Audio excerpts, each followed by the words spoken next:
প্রায় আমাকে একটা প্রশ্ন করা হয়, আর সে প্রশ্নটা হচ্ছে আরভিএনএল এর ভবিষ্যৎ, মানে রেলওয়ে বিকাশ নিগম লিমিটেড। এই কোম্পানিটার একটা মানে দুর্দান্ত ভবিষ্যৎ রয়েছে এবং এই কোম্পানিটার এমন কিছু অ্যাচিভমেন্ট রয়েছে এবং এটাকে মাল্টিব্যাগার কোম্পানি বলা যেতে পারে। Already that company given 1000% return, and if you see the last 5 years return, it is around 600% after a lot of crash. একটা বড় মাপের ধাক্কা খাওয়ার পরেও 600%-এর বেশি কিন্তু কোম্পানিটা দিয়েছে, এটা ভুললে চলবে না। আমি যে ক্র্যাশের কথা বলছি, শুধু যদি 6 মাসের রিটার্নটা দেখবেন যে চমকে যাবেন, 40% বেশি পড়ে গেছে কোম্পানিটা, মারাত্মক পতন।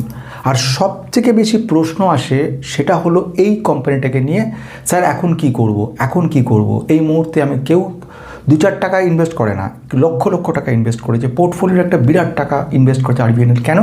কারণ কোম্পানিটা সরকারি কোম্পানি। কিন্তু প্রশ্নচিহ্ন সরকারি বলে না, প্রশ্নচিহ্ন হচ্ছে যে এই কোম্পানির ভবিষ্যৎ কী রয়েছে। আজকে এই মজাদার ভিডিওর মধ্যে এমন কিছু কথা আমি বলবো যেগুলো আরভিএনএলকে নিয়ে আগে কেউ কখনো শোনেনি। আরভিএনএলের বিরাট বড় ভবিষ্যতের কয়েকটা দিক আমি শুধু দেখিয়ে দেবো যে কোম্পানির পোটেনশিয়াল গ্রোথ কী লেভেলে রয়েছে। আর দুটো রিস্কের কথা বলবো, যে দুটো রিস্ককে যদি কোনো মতে কোম্পানি মিটিগেট করতে পারে, তাহলে পর এই কোম্পানি কিন্তু ভবিষ্যতে একটা দারুণ রিটার্ন দেওয়ার ক্ষমতা রাখে। তাহলে সব কিছু বলার আগে এই কথাটা বলা দরকার, সেটা হচ্ছে this video is only for education purpose, no buy or sell recommendation. Before investing please consult yourself or your advisor. Past return cannot guarantee future performance. খুব গুরুত্বপূর্ণ পয়েন্টগুলোর দিকে বলবো। কেন আরভিএনএল প্রায় 48% পড়েছে বিগত 6 মাসের মধ্যেই, বিরাট পতন, আর 1 বছরে এত বড়। সেকেন্ডের ভবিষ্যৎ কী, যার মধ্যে বেশ কিছু অর্ডার বুক নিয়ে কথা বলবো, প্রজেক্টকে নিয়ে কথা বলবো, রিসেন্ট প্রজেক্টের কথা বলবো, আর সবচেয়ে বড় ব্যাপার কী করবে, যেটা জানার জন্য অজস্র মানুষ আমাকে বারংবার ফোন করেছে এবং সকলেরই একটাই কথা যে তাহলে এখন কি করা যেতে পারে, কি উচিত। সেই জন্য প্রথমে যে কথাটা বলা শুরু করতে হবে সেটা হচ্ছে এই কোম্পানিটার ব্যবসাটা কী। বেসিক্যালি খুব শর্টে বলি, একটা ইলেকট্রিফিকেশনে কাজ করে, সারা ভারত জুড়ে বিস্তীর্ণ এলাকায় ইলেকট্রিফিকেশনের কাজগুলো করে। রেল লাইন পাতার কাজ করে। রেল লাইন পাতা মোটামুটি 3 গুণ গতি নিয়েছে। আগে ওরা 5 কিলোমিটার মোটামুটি প্রতিদিন হিসেবে রেল লাইন পাতত, এখন সেটা 14 কিলোমিটার, মানে মোটামুটি 15 কিলোমিটার হিসেবে কিন্তু প্রতিদিন রেল লাইন পাচ্ছে। এবং এই রেল লাইন ভারতের প্রত্যন্ত গ্রাম অঞ্চল সর্বত্র ঘিরে ফেলছে জালের মতো, এবং আরভিএনএলই দায়ী এই জন্য, মানে এইভাবে কাজ করছে। শুধু এখানে ক্ষান্ত নয়, ইন্টারন্যাশনালি সৌদি আরবের সঙ্গে যে করিডরটা তৈরি হয়েছে, ইউরোপের সঙ্গে লিঙ্ক করার জন্য গ্রিস হয়ে যে বিরাট বড় করিডর রয়েছে, সেখানে আরভিএনএল কাজ করছে। সৌদি আরবে বড় একটা কোম্পানির সঙ্গে এই রেল ইনফ্রাস্ট্রাকচারের ব্যাপারে কিন্তু আরভিএনএল কাজ করছে। একটা বিস্তীর্ণ বিশাল এই কোম্পানির যদি জাস্ট একটা অর্ডার বুকের আইডিয়া নাও, কোম্পানিটার মার্কেট ক্যাপ এই মুহূর্তে এক্স্যাক্ট ফিগার বলবো 47,000 কোটি টাকা, 47,000 crore হচ্ছে এই কোম্পানিটার মার্কেট ক্যাপ। বেশ, আর এই কোম্পানিটার অর্ডার বুক সব মিলিয়ে বলছি, ভাগগুলো আমি পরে বলবো যখন এখানে পড়ছে কেন, তার মধ্যে পরের পার্টে বলছি। টোটাল এক্স্যাক্ট ফিগার যদি বলি 99,200, মানে 1 লক্ষ কোটিও ধরতে পারো তুমি, সেটা হচ্ছে 99,200 কোটির বেশি, নিয়ার অ্যাবাউট তো 1 lakh crores হচ্ছে অর্ডার বুক। কিন্তু এখানে প্রশ্ন আসবে, অর্ডার বুক বড় হতেই পারে স্যার, তাই বলে কি সে অর্ডার এক্সিকিউশন ঠিকঠাক হচ্ছে? এইখানেই একটা খুব মজার গল্প, পরে বলছি। আগে আমি আসছি কেন পড়ছের দিকে, একটু ক্লিয়ার করি ব্যাপারগুলো। প্রথম হচ্ছে কেন পড়ার পেছনে যে অ্যানালিসিস করে যে ব্যাপারটা বেরিয়েছে সেটা খুব খুব মজাদার এবং খুব গুরুত্বপূর্ণ, যেটা জানাটা আগে জরুরি। প্রথম হচ্ছে এরা গভর্নমেন্টের অর্ডার সাপ্লাই করে, এবং গভর্নমেন্ট তরফ থেকে যে অর্ডারগুলো এক্সিকিউশন হওয়ার পরে যে টাকাটা পাওয়ার কথা, সেখানে যদি ডিলে হয় তাহলে এদের প্রফিটেবিলিটি হ্যাম্পার হবে। 1 নম্বর হচ্ছে কি, রেলওয়ে মিনিস্ট্রি থেকে 3,400 কোটি টাকার বেশি, 3,400+ crore, এই একটা বিরাট বড় টাকা পাওয়ার কথা রয়েছে এদের। টাকাটা পায়নি, যে কারণের জন্য এটা পেয়েছে রিসেন্ট, এখন এপ্রিল 26-এ টাকাটা পেয়েছে, কিন্তু আগের বারে এটা পায়নি, যে কারণের জন্য লস বুক করা হয়েছে, যার ফলে এটা একটা ক্যাশ ফ্লোতে গিয়ে প্রবলেম দেখা দিয়েছে। এবং আলটিমেটলি এর জন্য একটা প্রভিশন করতে হয়েছে। এই প্রভিশনের ফলে প্রফিট অ্যান্ড লস অ্যাকাউন্ট থেকে প্রফিটকে খাওয়াতে হয়েছে। এক্স্যাক্ট কারণের জন্য প্রফিট কমে গেছে, ফলে ইনভেস্টররা দেখেছে প্রফিট কেন কমলো, এত মাথা ঘামায়নি, প্রফিট কমে যাচ্ছে, কোম্পানি আউট করে দেয়। ব্যাস, তারা সেল দামাদাম শুরু করলো, আর সেল যত তৈরি হলো ততই একটা জায়গা। তাহলে কত বড় কথাটা ভিতরে রয়ে গেছে, যে কথাটা কেউ জানে না, যে 3400 কোটি টাকা গভর্নমেন্ট দেয়নি, যে কারণের জন্য কিন্তু আটকে রয়েছে। এবার আমি 2 নম্বর কথা বলবো, সবই এই গভর্নমেন্টের এই হচ্ছে প্রবলেম। যে কথাটা বলছি সেটা হচ্ছে পুরনো কিছু প্রজেক্ট রয়েছে, এই প্রজেক্টগুলোকে, এটা তো 1 নম্বর। 2 নম্বর হচ্ছে ওভাররান বলে, প্রজেক্ট ওভাররান। মানে আমি এটা বুঝিয়ে বলছি, প্রজেক্ট ওভাররান মানে যেসব প্রজেক্টগুলো তোমার সঙ্গে ডিল হয়েছে 5 বছর আগে, এর মধ্যে কস্ট অনেক বেড়ে গেছে। এরা কি কাজ করে? 1 নম্বর তো রেলের কাজ করছে, রেলওয়ে ইলেকট্রিফিকেশনের কাজগুলো করে, এইটা আগে বলে নিলে বুঝতে পারবে। তারপরে হচ্ছে রোড কনস্ট্রাকশনের কাজকর্ম কিন্তু কোম্পানিটা করে, রোড কনস্ট্রাকশনের ব্যাপারেও কিন্তু কোম্পানিটা কাজ করে। মেট্রোর ব্যাপারে কিন্তু কোম্পানি, মেট্রো রেলের প্রজেক্টও এদের কিন্তু এদের সঙ্গে রয়েছে, ঠিক আছে, মেট্রো রেলের প্রজেক্ট। এছাড়া সিগন্যালিংয়ের কাজও করে, সিগন্যালিংয়ের উপর কবচ রিলেটেড ব্যাপার আছে, আমি পরে বলছি। তাহলে এইটা হয়ে গেল প্রথম 1 নম্বর পয়েন্ট, 3400 কোটি টাকা গভর্নমেন্ট দেয়নি। সেকেন্ড ওয়ান, 2 নম্বর পয়েন্ট, এটা হচ্ছে প্রজেক্ট ওভাররান, প্রজেক্টের দাম বেড়ে গেছে এবং সে কারণের জন্য ডিলে হয়েছে, তাদেরকে লস বুক করতে হয়েছে। কারণ যে দামে প্রজেক্টের অর্ডার হয়েছিল, দিতে দিতে কাজ সারতে সারতে দেখা গেছে সেই অ্যামাউন্টটা পাল্টে গেছে, অনেক বড় বেশি খরচা হয়ে গেছে। প্রজেক্ট যখন শুরু হয়েছিল জাস্ট এগ্রিমেন্ট হয়েছিল 100 টাকাতে, কিন্তু 5 বছরে মেটেরিয়ালসের দাম, লোহার দাম সব কিছু এতটা বেড়ে গেছে, তখন 150 টাকার কাছে চলে গেছে শুধু কস্ট, মানে 50 টাকা মাইনাস হয়ে গেছে প্রজেক্ট। প্রফিট তো ছেড়ে দিলাম, তো প্রফিটটা আসবে কোথায়? 3 নম্বর আরেকটা কথা বলবো, আমি বললাম না খুব গুরুত্বপূর্ণ পয়েন্টগুলো বলবো যেগুলো অনেকে জানা নেই, যে কারণটা জানার জন্য কিন্তু এই চেঞ্জেস। নাম্বার পয়েন্ট যেটা, সেটা হচ্ছে KRCL। এই KRCL-এর কাছে 1116 কোটি টাকা কিন্তু বাকি রয়েছিল। KRCL মানে, আমি এদের পুরো ফর্মটা হচ্ছে কৃষ্ণপত্তনম রেলওয়ে। এই কৃষ্ণপত্তনম রেলওয়েকে আমরা শর্টে বলছি KRCL। এদের যে প্রজেক্টটা ওরা করে দিয়েছে, কাজ টোটাল কাজ কমপ্লিট হয়ে গেছে। এটা একটা জয়েন্ট ভেঞ্চার ছিল। টোটাল এই 11-16 কোটির মধ্যে অ্যারাউন্ড প্রায় 470 কোটি মোটামুটি সুদ ছিল। তো সব মিলিয়ে মিশে এই টাকাটা ডিউ, সে টাকাটা দেয়নি, বছরের পর বছর কেটে যাচ্ছে। এগুলো সব একটা গভর্নমেন্টের থেকে একটা কন্ট্রাডিকশন হয়, এবং সেখানে যখন 2 পক্ষকে নামানো হয়, বাদী অবাদী থাকে, কোর্টের মতো ব্যাপারও হয় সেখানে। যাই হোক, মানে মোটমাট অ্যাট এ গ্লান্স এইগুলো হচ্ছে বিরাট বড় ধাক্কা। এবার আসছি অর্ডার বুকের কথা, যেটা হচ্ছে ভবিষ্যতের মধ্যে যখন যাই, তাহলে এইটা তো ক্লিয়ার হয়ে গেলো কেন পড়ছে। প্রফিট কমে গেছে, প্রফিট কমে গেলে ইনভেস্টারদের বিশ্বাস কমে যাচ্ছে, ইনভেস্টাররা সেল করা শুরু করে দিচ্ছে। প্রফিটের আলটিমেট ইম্প্যাক্ট ক্যাশ ফ্লোতে পড়ছে, ক্যাশ ফ্লোতে পড়ছে মানে ক্যাশ রিজার্ভস কমে যাচ্ছে, আলটিমেটলি তার ইম্প্যাক্ট আবার রেজাল্টে গিয়ে পড়ছে। সো এই ব্যাপারগুলো সবই একটার সঙ্গে একটা রিলেটেড বলে এরকম অবস্থা হয়েছে। আচ্ছা, এবারে আসছি ভবিষ্যতের মধ্যে অর্ডার বুকটা বলতে হবে, কারণ যা 47,000 কোটির যে মার্কেট ক্যাপে কোম্পানি, 1 লক্ষ কোটি তার অর্ডার বুকই রয়ে গেছে। সবচেয়ে বড় অর্ডার এসছে রেলওয়ে ইলেকট্রিফিকেশনের ব্যাপারে, এবং সেখানে রেলওয়ে ইলেকট্রিফিকেশন এবং সিগন্যালিং, এই দুটো ক্ষেত্রে থেকে এদের যদি এক্স্যাক্ট অ্যামাউন্ট প্রায় 57,000 কোটি টাকা, বোঝা গেছে। আচ্ছা, রেলওয়ে কবচ বলে একটা ব্যাপার রয়েছে, রেলওয়ে কনস্ট্রাকশন এবং কবচ, KAVACH। এই কবচ ব্যাপারটা কিন্তু যদি বলি, সেটা আবার মানে রেলওয়ে প্রোটেকশন ইনক্লুডিং সিগন্যালিংও কিন্তু সঙ্গে যুক্ত রয়েছে। এক্ষেত্রে এদের প্রায় 14,900 কোটি টাকা মতো কিন্তু এদের অর্ডার পেয়েছে, এত পরিমাণ অর্ডার এদের সঙ্গে যুক্ত হয়েছে। আর তৃতীয়ত রোড কনস্ট্রাকশনের ব্যাপারেও কিন্তু কোম্পানিটা কাজ করছে। রোড কনস্ট্রাকশনের ব্যাপারে এদের অ্যামাউন্ট হচ্ছে 10,400 কোটি টাকা, বোঝা গেছে। আর মেট্রো থেকে কিছু প্রজেক্ট ওর কাছে এসছে, মেট্রো রেলে প্রচুর প্রজেক্ট এটা কাজ করে, সেখানে 9,900 কোটি টাকা মতো তাদেরকে। এই টোটালটা যদি যোগ করা যায় তাহলে দেখবে এটা অলমোস্ট 1 লাখ কোটির মতো কিন্তু চলে যাচ্ছে, নিয়ার অ্যাবাউট 99,000 সামথিং দেখাবে, 99,200 কোটি মতো মোটামুটি দাঁড়াবে। তাহলে এই হলো কোটা প্রজেক্টের ভবিষ্যৎ। এইগুলো একটা করে এক্সিকিউশন হবে, প্রফিটটা ঘরে তুলবে আর কোম্পানিটা আস্তে আস্তে উঠবে। তাহলে কোম্পানি ভবিষ্যৎ নিশ্চয়ই এরপরের বলার কোনো জায়গা থাকে না। এবার আমি এর সঙ্গে একটু যুক্ত করব, সেটা হচ্ছে ম্যানেজমেন্ট গাইডেন্স বলে, প্রজেক্ট গাইডেন্স। ওরা বলছে আমরা 15 থেকে 20% হিসেবে 15-20% গ্রোথ গাইডেন্স ওরা দিচ্ছে। এটা যথেষ্ট একটা কোম্পানির পক্ষে 15-20% গ্রোথ গাইডেন্স দেওয়াটা খুব ভালো কথা। আচ্ছা, এই যে ব্যাপারগুলো হলো, এরপরে ইম্প্যাক্টটা কী পড়েছে?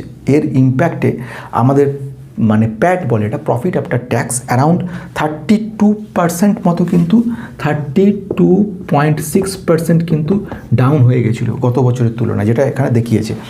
এবং আমরা যদি কনসলিডেটেড প্রফিট দেখি Q4-এ, সেখানে দেখব আমাদের 59% -59% কিন্তু ডাউন হয়ে গেছে। এই যে ব্যাপারটা, মানে কনসলিডেটেড প্যাট বলে এটাকে, এই কনসলিডেটেড প্যাটটার কারণে 59% ডাউন হয়ে গেছিলো প্রফিটটা। এর ফলে কিন্তু যদিও রেভিনিউ গ্রোথ স্লাইটলি ছিল, কিন্তু এটা ইম্প্যাক্ট ফেলে দিয়েছে গোটাটার মধ্যে, একদম ক্লিয়ার হয়ে গেছে। এবার আমি যাব ভবিষ্যতের মধ্যে ফান্ডামেন্টাল কী বলছে।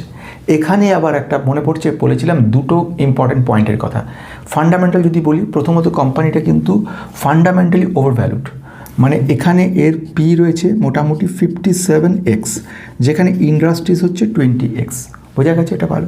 Second one, return on capital employed only 1 digit, most probably 8-10% মতো মোটামুটি দাঁড়িয়ে আছে। 3 নম্বর, সেলস গ্রোথ যদি 5 বছরে দেখি, ভেরি নেগলিজিবল রয়েছে, খুব একটা বিরাট কিছু নেই। সেলস গ্রোথ 5 বছরে অনলি 5.79% দেখি, অ্যারাউন্ড এটা অন্তত 10-15% হওয়া উচিত ছিল। তাছাড়া যদি প্রাইস টু আর্নিং গ্রোথ দেখি, দেখব -4.40, মানে বোঝা যাচ্ছে কি পিইজি কী কাজে লাগে, সব কিছু মেম্বারশিপ দেখতে পারো। এখানে বলতে গেলে মুশকিল। রিটার্ন অন ইকুইটি কী, রিটার্ন ক্যাপিটাল এমপ্লয়েড কী, প্রাইস টু আর্নিং রেশিও কী, কীভাবে কী ফান্ডামেন্টালি কী অ্যানালিসিস, এগুলো সমস্ত কিছু ওখানে বলেছি। আর একটা রিসেন্ট ভিডিও করেছি বেশ কিছু গুরুত্বপূর্ণ স্টককে নিয়ে, যে স্টকগুলো ভবিষ্যতে মাল্টিবার হওয়ার সম্ভাবনা থাকছে। যাই হোক, এখানে আমি চলে আসছি ফান্ডামেন্টাল কী বলছে আমাকে। ওভারঅল ফান্ডামেন্টাল আমাকে একটা নেগেটিভ বলছে। আমি নেট ক্যাশ ফ্লোর কথা বলবো। নেট ক্যাশ ফ্লো কিন্তু মাইনাস, অ্যারাউন্ড অ্যামাউন্টটা দাঁড়াচ্ছে 2,571 কোটি হচ্ছে নেগেটিভ। বেশ, তাহলে ফান্ডামেন্টাল টোটালি এখন দেখাচ্ছে 0। কিন্তু আমি যদি বলি ফান্ডামেন্টালটা এই নেগেটিভ দেখানো বা ক্যাশ ফ্লো নেগেটিভ হওয়ার পিছনে রয়েছে এই 3টে পয়েন্ট, তার উত্তরে কি বলবে? এই 3টে যে পয়েন্ট আমি বলে দিলাম, যে 3টে পয়েন্টের মধ্যে সবথেকে বড় 3400 কোটি টাকা একটা যদি 47,000 কোটির কোম্পানিতে বন্ধ থাকে, তাহলে তার অবস্থাটা কী হয় কখনো ভেবে দেখেছো? 1116 কোটি টাকা একটা কোম্পানির সঙ্গে, একটা রেলের একটা কাজ ছিল, সেখানে KRCL সেই টাকাটা পায়নি। এছাড়া আরও বিষয় কিছু রয়েছে, যেরকম ধরনের এই যে প্রজেক্ট কস্ট, সেই প্রজেক্ট কস্ট অনেক বেড়ে গেছে, বানাতে খরচ বেড়ে গেছে, যারা নিজের পকেট থেকে দিতে হয়েছে তাদেরকে। এই ব্যথাগুলো থাকার তো আলটি ইম্প্যাক্ট পড়েছে এখানে। আমাদের ক্যাশ ফ্লো নেগেটিভ 2571 কোটি টাকা বলে দিলাম দুম করে, কিন্তু তার পেছনে যে কারণটা সেটা বুঝতে হবে তো। আমি সেলস গ্রোথ বলছি আমি 5.79, কেন? কারণ সেলস লেভেলটা অনেক কমে গেছে, যেখান থেকে সেলসটা আসছিল সেলসটা নেগেটিভ হয়ে আসছে। পিইজি বেশি হওয়ার পিছনে কেন কারণ? 4%-এর বেশি, 4.40 মাইনাস হয়ে গেছে, এবং গ্রোথ লেভেলটা কমে গেছে, প্রফিটেবিলিটি কমে গেছে বলে। ইপিএস যেই বাড়তে শুরু করবে, সঙ্গে সঙ্গে পির গ্রোথটা বাড়তে শুরু করে দেবে, গোটা ব্যাপারটাই চেঞ্জ হওয়া শুরু হয়ে যাবে। বোঝা গেছে? তাহলে এইগুলো সবের শেষের দিকে এবার একটা কথা বলবো, সেটা হচ্ছে সেবির তরফ থেকে এদেরকে একটা কমিটি কমপ্লায়েন্স অর্ডার পাঠিয়েছে। কমিটি কমপ্লায়েন্স অর্ডারের মধ্যে কিছু ইরেগুলারিটির কথা বলা হয়েছিল, যেটা একটা ব্যাপার রয়েছে। কমিটি খুব বিরাট কাণ্ড নয়, ফ্রড নয়, একটা কমপ্লায়েন্স দিতে হবে, তুমি এই ধরনের কাজ করেছো, তার উত্তরটা দাও। এইবারে সব শেষ হওয়ার দিকে চলে এলাম। সব শেষে আরভিএনএলের জায়গায় এখন একটাই প্রশ্ন, যে নতুন কি করবে, নতুন যারা রয়েছে তারা কি করবে। দেখো, কোম্পানির রিস্ক রয়েছে, কোম্পানির রিস্ক ফ্রি নয়। কোম্পানি গভর্নমেন্টের কোম্পানি, ঠিক আছে, কোম্পানির ডিভিডেন্ড খুব সুন্দর দেয়, মানছি। কোম্পানির যে কারণগুলো দেখিয়েছি সেটা বোঝা গেছে। বিজনেসটা অসম্ভব ভালো রয়েছে, অর্ডার বুক দুরন্ত রয়েছে, সব ঠিক। কিন্তু কোম্পানির এই মুহূর্তে সবথেকে বড় ইম্পর্ট্যান্ট পয়েন্ট হচ্ছে গভর্নমেন্টের কাজ। অর্ডার পেতে অনেক দেরি, অর্ডার দিয়ে দিল, যেরকম এদের দিয়েছে প্রায় 1 লক্ষ কোটি অর্ডার দিয়ে দিয়েছে, কিন্তু অর্ডার এক্সিকিউশন হওয়ার পর যদি টাকাটা না পায়, তাহলে তো কোম্পানি কোনোদিনই গ্রোথ দেখাতে পারবে না। পেতে পেতে আরও 2 বছর, 3 বছর, 5 বছর লেগে গেল, তো ন্যাচারালি এইসব কোম্পানিগুলো তো হারিয়ে যাওয়া মিন্স কোম্পানির রেজাল্ট আরও আসতে দেরি হবে, কারেকশান হবে, যেটা হয়েছে আমরা দেখতে পেলাম। 59% পড়ে গেছে প্রফিট, মানে কারেকশান লেভেলে আমার দেখিয়ে দিল, সেটা একদম ঠিক ওটাই দেখালো। 1 বছরে প্রায় 52-53% পড়ে গেছে, আরও পড়ার সম্ভাবনা রয়েছে। তাহলে নতুনরা এখন কী করবে? নতুনরা এই মুহূর্তে না কিনে একটু ওয়েট করতে হবে, এবং ওয়েট যেটা করা সেটা হচ্ছে ভ্যালুয়েশনটা দেখিয়ে দিচ্ছে 57x, অনেক বেশি ওভার ভ্যালুর জায়গা দেখাচ্ছে। অর্থাৎ আরেকটু ওয়েট করা এবং আমাদের নেক্সট কোয়ার্টার যে রেজাল্ট সেটা দেখা, এবং এই কোম্পানির গ্রোথটা এরা এপ্রিল 26-এ টাকাটা পেয়ে গেছে বলছে, যেটা গতবারে আসেনি।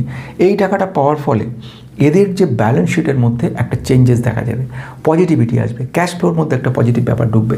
যেই ঢুকবে সঙ্গে সঙ্গে কিন্তু এই ফান্ডামেন্টালগুলো আস্তে আস্তে চেঞ্জ হওয়া শুরু হয়ে যাবে, আর এগুলো চেঞ্জ হওয়া মানেই তখন কিন্তু কেনার একটা জায়গা তৈরি হয়ে যাবে।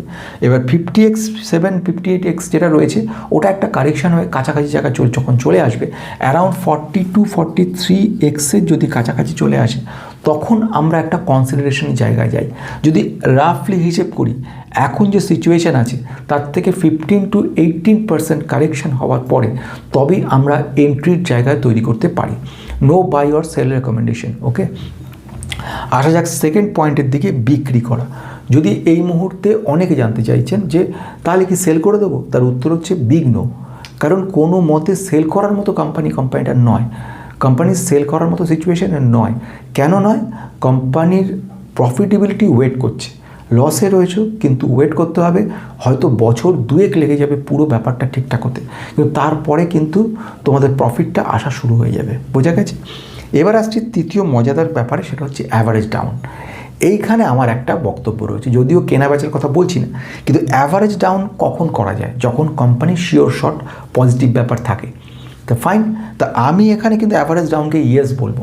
কেন অ্যাভারেজ ডাউন ইয়েস বলবো? অলরেডি কেনা রয়েছে, অল্প অল্প করে কিনে যেতে পারো। কেন কিনে যেতে পারো? তার কারণ হিসেবে আমি যেটা বলতে পারি, আমি যেটুকু আমার নিজস্ব conviction, it's my own conviction আমি বলতে চলেছি, সেটা হচ্ছে কোম্পানি অর্ডার বুক ভালো রয়েছে, রিকভারি স্টার্ট হয়ে গেছে, নেট ক্যাশ ফ্লো পুরোপুরি এরই ইমেজ দেখাচ্ছে আমাদেরকে, যে প্রফিটেবিলিটি কম, প্রফিট আমাদেরকে কি করতে হয়েছে, প্রভিশন করতে হয়েছে, প্রফিট কমে গেছে, পুরো টাকাটা ফেরত চলে এসছে, এবারে আর কোনো প্রভিশন নয়, হিউজ লেভেলে প্রফিট জাম্প করবে। যেই প্রফিট জাম্প করবে ফান্ডামেন্টাল ভালো হয়ে যাবে। ফান্ডামেন্টাল ভালো হওয়া মানে তুমি যদি এই মুহূর্তে লসে থাকো, তোমার লসটা রিকভার করে দেবে এবং তোমাকে একটা ভালো জায়গা দেবে। তখন প্রশ্ন আসবে এখনই, তাহলে স্যার নতুন করে কেন কিনতে না করছেন? নতুন করে কিনতে না করার পেছনে সবচেয়ে বড় কারণ হচ্ছে, যারা কিনে রেখেছে তাদের টাকাটা আটকে আছে, আর যারা কেনেনি তাদের কাছে অপরচুনিটি রয়েছে রেলওয়ে সেক্টরের অন্য কোম্পানিগুলোর ক্ষেত্রে। তো যদি এরকম ইন্টারেস্ট থাকে রেলওয়ে সেক্টরকে নিয়ে জানার, তাহলে রেলওয়ে কিংবা ইয়েস এই দুটোর মধ্যে একটা কিন্তু কমেন্ট বক্সে লিখবে। যদি আমি পাই এরকম, তাহলে গোটা রেলওয়ে সেক্টরের গুরুত্বপূর্ণ স্টকগুলোর মধ্যে একটা ভ্যালুয়েশনের মধ্যে একটা অ্যানালিসিস করব বা স্টাডি করব। সে স্টাডিটা খুব কষ্টসাধ্য, বিশাল কষ্টসাধ্য কাজ, কিন্তু তোমাদের জন্য এটা করে দেবো। তার বদলে কিন্তু একটা লাইক আমি কিন্তু এক্সপেক্ট করব। আর নতুন যদি কেউ থেকে থাকেন এর মধ্যে, তাহলে অবশ্যই সাবস্ক্রাইবটা করে রাখবেন। কারণ এই জন্য নয় যে সাবস্ক্রাইব করে রাখলেন মানে আমার দিকে বিরাট কোনো ইমপ্রুভমেন্ট হলো বা বিরাট কিছু হলো, কিচ্ছু না। সাবস্ক্রাইব এবং বেল আইকনটা প্রেস করা মানে আমি প্রতিদিনই কম বেশি বিভিন্ন বিষয়, মানে আমার বিষয় শুধু একটা সেক্টরকে নিয়ে, আমার বিষয় বিভিন্ন সেক্টর, শুধু সেক্টর বলে না, এমনকি কোনো ভিডিও থাকে পর্যন্ত যেগুলো একটু এসবের বাইরে, একটা অ্যাডভাইস, খুব গুরুত্বপূর্ণ কিছু অ্যাডভাইস যেগুলো গোটা জীবন ধরে এত বছর ধরে যা বুঝেছি শিখেছি সেগুলো। যেরকম কালকে শনিবার দিন বেশ একটা অ্যাডভাইসের একটা কথা বলবো, একটা মেয়ের কথা নিয়ে, খুব গুরুত্বপূর্ণ, হঠাৎ করে মনে পড়ে গেল ওর ঘটনাটা, আমি সেটা নিয়ে বলবো, একদম পুরো বাস্তব ঘটনার কথা বলবো আর শেখার মতো তাকে নিয়ে। আজকে আমরা শেষ করতে চলেছি। এর মধ্যে তোমাদের মতামত আমাকে জানাবে, কি চাইছো তোমাদের ক্ষেত্রে, অলরেডি কি কিনে রেখে দিয়েছো, কততে কিনে রেখেছো। যদি কেনার নতুন প্ল্যান থাকে তাহলে তো প্রথমেই না করে দিয়েছি। যদি অ্যাভারেজ ডাউন করতে চাও তাদের কী প্রাইসে রয়েছে সেটা লিখতে পারো, সময় মতো আমি সেগুলোকে একটু দেখার চেষ্টা করব আগামীকাল সকালের আগে।